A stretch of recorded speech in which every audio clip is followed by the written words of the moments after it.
Saya kenal daerah ini sebagai sumber pikiran itu. Saya membaca karya-karya Sultan Syahrir, Tan Malaka, Haji Agus Salim, Buya Hamka. Jadi saya tahu bahwa inilah tempat kita menyelamatkan Indonesia dari kedaruratan politik. Karena bahkan di awal kemerdekaan, negeri ini jadi tempat membangun kekuatan politik di dalam menghadapi kembalinya kolonialisme. Di sini ada pemerintahan darurat Republik Indonesia.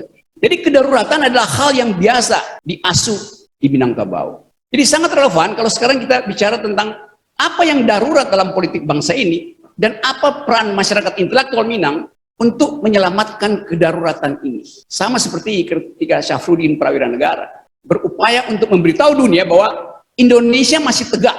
Karena itu ibu kota dipindahkan ke Bukit Tinggi pada waktu itu.